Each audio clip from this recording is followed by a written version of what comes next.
local outfits join bands from all over the state to entertain the Hunter Valley Jazz fraternity.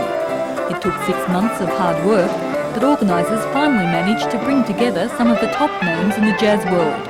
The highlight, tonight's performance by the man often dubbed the father of Australian jazz, Graham Bell. Close to 1,000 toe-tapping jazz fans have passed through the doors of City Hall this weekend, with all money raised going towards future jazz events in the region. The hard working, got tired of working on the farm each day, and so he wandered down when the circus came to town. He saw the animals and the jazz musicians and their fans are known for their staying power. In true tradition, organisers promise tonight's show will continue until the last muso drops.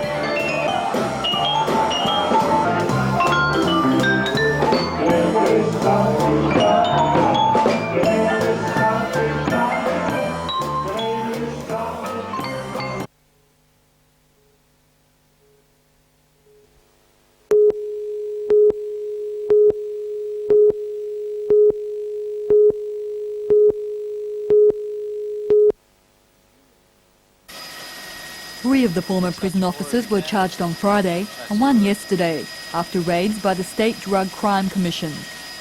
It's understood one of the four, a 65-year-old Cessnock man, held a senior post within the jail.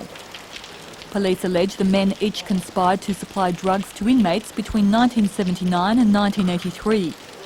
It's also alleged two of the officers conspired to murder a prisoner in 1979. Under the codename Jericho, and it's understood more arrests may follow. Meantime, three of the former prison officers will appear at Cessnock Court tomorrow, with the fourth bailed to appear at Newcastle Court next month.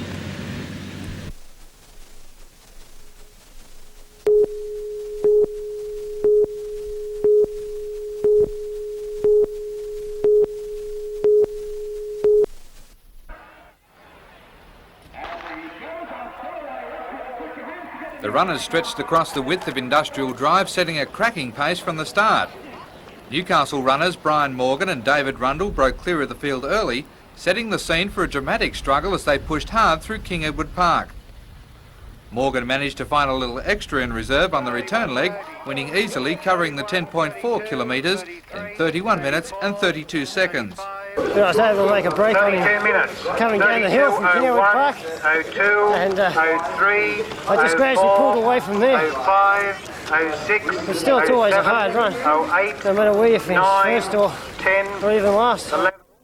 However, not all the runners focused on winning, merely setting a goal to complete the distance. 150. I can't talk. 52. Why do people do this sort of thing? 54. 56. 58.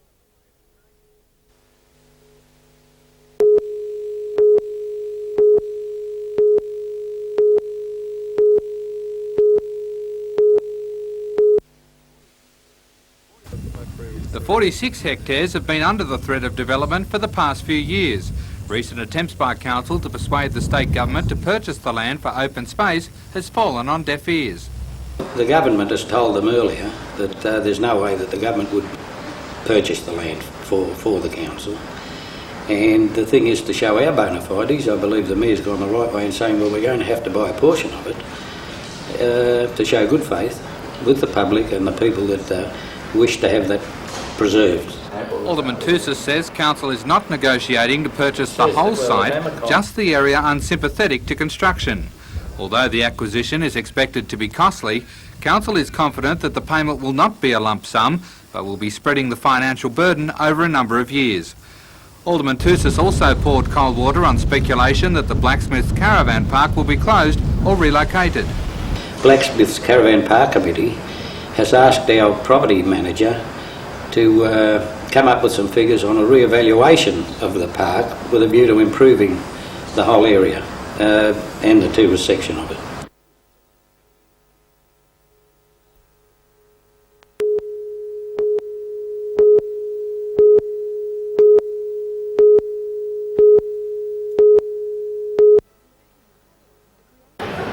The creative colouring competition was run by the Newcastle Region Library as part of Book Week. 5,661 potential artists from as far north as Gloucester tried their hand at this most unusual competition. Unlike traditional colouring in with a picture to work with, all the entrants had in this competition was an abstract line design, and it's amazing what the imagination created. From 26 finalists, 6 winners were chosen. They were presented with a certificate and a book, although some were a little overawed by the figure of the Lord Mayor. The artworks will tour the region's libraries before being hung permanently in the Newcastle Library.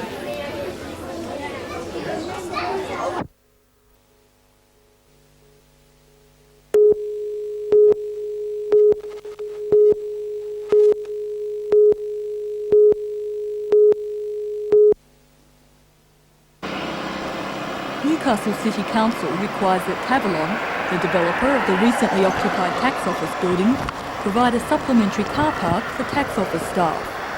To this end, the developer wants to convert the former Shortland electricity depot on Queen Street to a 170-space parking station.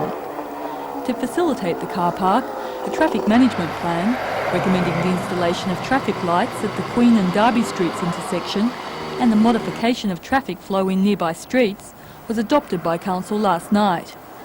However, Alderman John Tate believes Council has acted out of turn. What we've got now is a seemingly indecent haste to pass something which will go towards making that area destined for car parking. Council's adoption of the traffic management plan prior to development consent is a departure from normal procedure, according to Alderman Tate. But, he says, a disregard for established procedures has been typical of Council throughout the Tavalon development. If you look back to the beginning, when the Taxation Office was first considered, the developers, Tavalon, received favoured treatment from the Council. We had impromptu meetings. They had access to the Council in a manner that was hitherto just not known of. Alderman Tate is not alone in his concerns. Many nearby residents remain opposed to the parking station, fearing it will lead to congestion on local roads. Leslie Robinson, NBN News.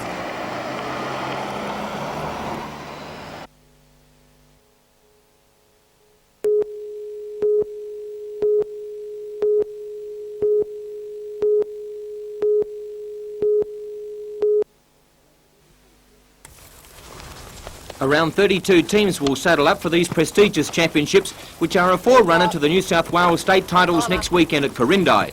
And a team with plenty of experience has ridden in from the west. Boasting 2 national team members, Bev Hughes and Barry Batterley, and 6 state players, the Westbury side from Western Australia are short prize favourites to take out the mixed event. It took the team 6 weeks to prepare for the journey east and another 7 days to get here. But for Barry Batterley, it's been very worthwhile so far. We've played 4 tournaments and had a fair bit of success, but we're looking forward to this one this weekend. We've only got this one and one more down the road, and then we're off home again. It'll be 8 weeks. Not only are the team competing in New South Wales, but their mission has a dual purpose. We know a few of the New South Wales people, and we're over here as a PR exercise, a holiday polocrosse, to encourage some of the New South Wales people to come our way for a bit of hospitality. For Maitland Club captain and Australian women's coach Joy Poole, she's in no doubt who the favourite is. It's going to be a real battle between the 2 Hunter Valley top mixed teams, which are Muswellbrook and Maitland, in the semi-finals to see who actually gets to play them. And then hopefully it'll be Maitland. And then hopefully Maitland will be able to win. But I'll tell you what, it could be just a fall on hope, I think. Competition is over the 2 days of this weekend in open, mixed and junior events, with the finals on Sunday.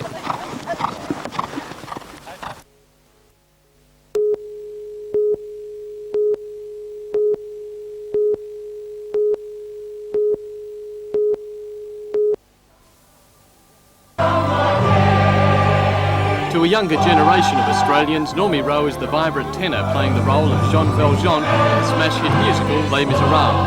To those who were old enough to love rock and roll in the 60s and 70s, however, Rowe will always be Australia's first king of the pop. He had hits such as Que Sera Sera, It Ain't Necessarily So, and It's Not Easy. Since then, Rowe has served in Vietnam and sung and acted in numerous local and overseas productions. After 23 months as lead in Les Miserables, Rowe is back on the road again. How would you describe the show? Look, it's a series of flashbacks, pertinent and poignant pieces of contemporary entertainment that point up the last, the major happenings in the last 20 or 30 years, both in my life and also in the life of Australia generally. Rowe is currently battling the producers of Les Miserables, who've sought to terminate his contract. The singer believes they have no right and hopes to be on stage for the opening of the Melbourne season in 10 weeks' time.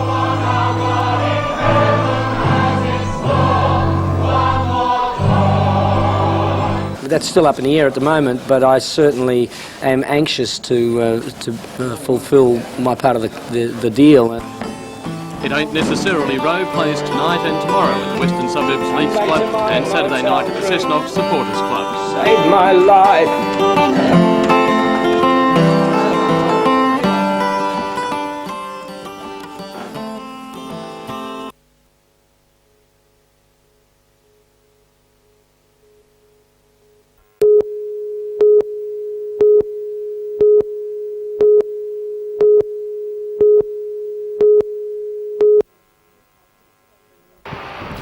Sir Neil was in Newcastle as chairman of both Coal and Allied and Howard Smith Limited, which owns around 43% of the mining company. Through recent restructuring, 6 Hunter mines have been sold, with 3 underground and 2 open cut remaining. Sir Neil was speaking after both companies' boards met in Newcastle, Coal and Allied at Port Waratah Coal Services, and he expressed optimism for the growth of mining in the Hunter. Well, we're having a look at all our mines to see how we can increase incremental capacity within them. And I would think that over the next year or two you'll begin to see an increase in production from the existing mines. But fine details won't be released until the company's annual results are published in September. I wouldn't like to discriminate between the 5 mines that we now operate, but I would think that we would be increasing capacity within each one of them and improving productivity, and probably substantially increasing our open cut production. And does this mean more jobs for people in the Hunter? It's hard to say at the moment, but yes, if when we get agreement on the work practices, which is almost at the concluding stage, there will be increasing employment rather than decreasing. Already the Hunter mines are the state's largest exporter of coal, with 30% exported through the port of Newcastle. And he says this situation can only improve. I think the Hunter has the world in front of it. There will always be a demand for coal. The mines that we operate are all got the infrastructure in place. They are all within 100 miles of 100 kilometres of Newcastle. They're well placed with the infrastructure having developed to take advantage of international markets.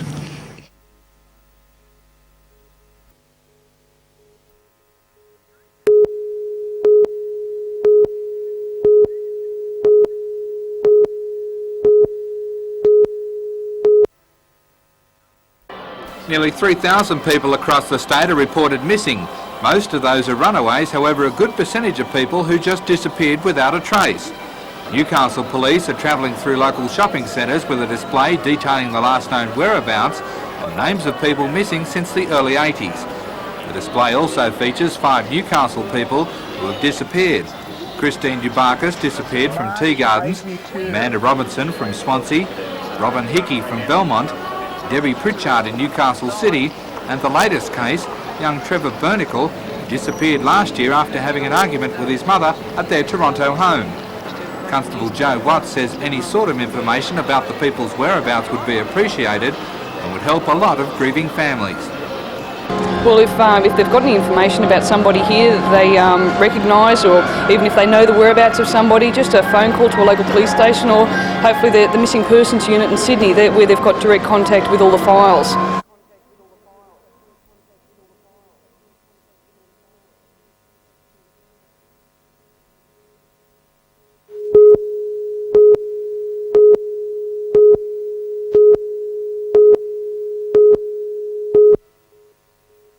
Police say they pursued the Mazda RX-7 for 10 kilometres along the city's main roads until the vehicle hit a median strip and smashed into a power pole.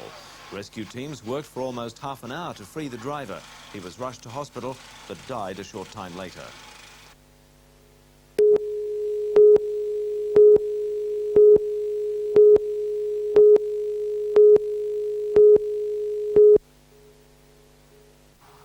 The mine site, 1.5 kilometres from Singleton Heights, is considered by many to be too close to residential areas. But that view wasn't upheld by the report of a Commission of Inquiry released today. Commissioner Kevin Cleland and Chairman John Woodward have recommended to Planning Minister David Hay that the mining proposal submitted by Bloomfield Collieries be granted. The report recognised strong local opposition to the project, but concluded, "We are satisfied from the evidence put before this Commission of Inquiry that with certain modifications and additional controls, the proposed Rix's Creek mine can be operated in a satisfactory environmental manner." But the inquiry has failed to satisfy Singleton Shire Council. A media statement released this afternoon expressed extreme disappointment with the outcome. Council was concerned not only by the proximity of the mine to the township, but also by the lack of rail loading facilities on site. Coal would be hauled through Singleton to Newcastle by road for the first 2 years of the mine's operation.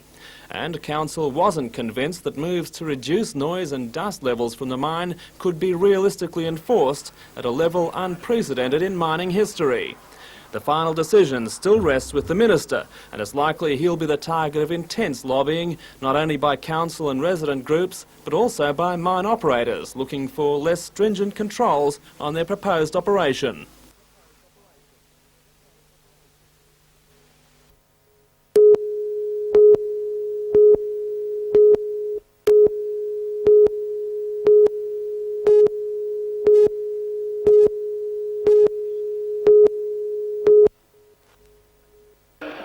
Ray finished his apprenticeship 6 years ago and has reached a high point in his career by breaking the hold the Thompson family held on local racing for years. Ray won the 1988-89 title on a clear 85 points, ahead of Robert Thompson on 62, who previously won the last 9 premierships out of 10. Neil says a lot more goes into winning a premiership than just riding. Good horses, good trainers, just a lot of luck. a lot of luck. Meanwhile, 19-year-old apprentice Scott Thurlow again won the area's apprentice premiership. Thurlow's impressive win comes after a miracle 6 straight wins on Sunalong Lass. Scott says although winning the premiership, he won't be lured to Sydney when he finishes his apprenticeship in November. Well, I hope to stay in Broadmeadow, ride for a few good trainers I'm riding for now, and occasionally, if I can, get the rides in Sydney.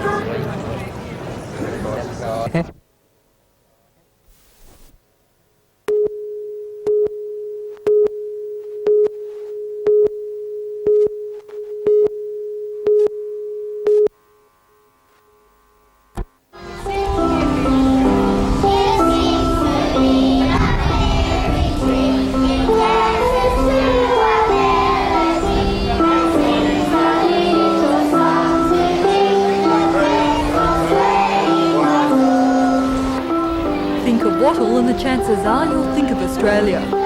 Since late last century, the hardy Australian native has served as a symbol of national patriotism. The wattle is now enshrined in our heritage, with the green and gold symbol of freedom gazetted last year as Australia's national flower. But even without the official recognition, wattle has always held a special place in the hearts of many. It seems to me a merry tree. It dances to a melody to sing this little song to me, the great Australian wattle. A week today, olive green and brown and grey, but now the spring has come this way with blossoms for the wattles. I'm just wondering if you could tell me what Wattle Day means to you. Nothing. Spring. Australia. It's Australia. When's Wattle Day? Today's Wattle Day. Oh, is it? Yes. Nobody told me. It seems to be a memory. It dances to a melody and sings a sweet little song to me, the graceful swaying wattle.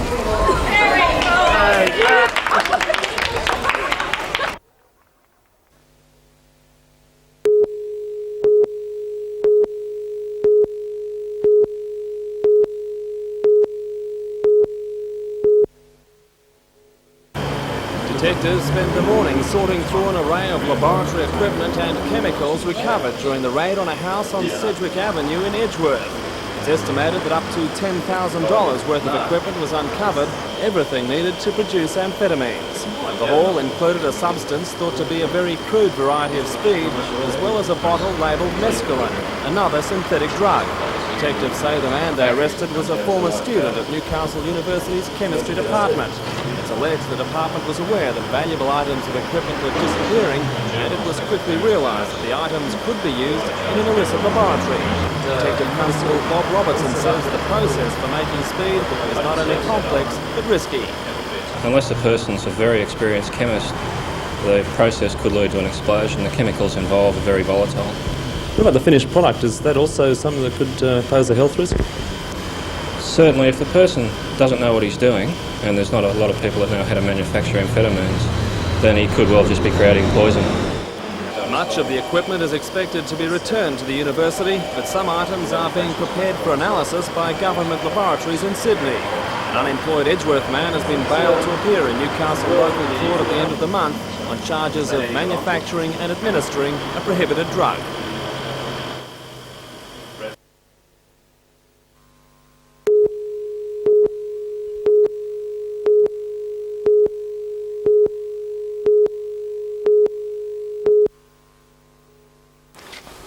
Amicon has maintained a high profile in the region throughout the Frigate campaign, but is now taking its message to the very doorsteps of Hunter people. In an initiative costing around $15,000, the Victorians have sent a letter to 120,000 householders informing them that Newcastle will be a winner if Amicon wins the contract. Amicon claims that it's been badly misrepresented by Newcastle's union and civic leaders and that the letter is simply about trying to set the record straight. It insists it's not trying to undermine support for AWS in the region.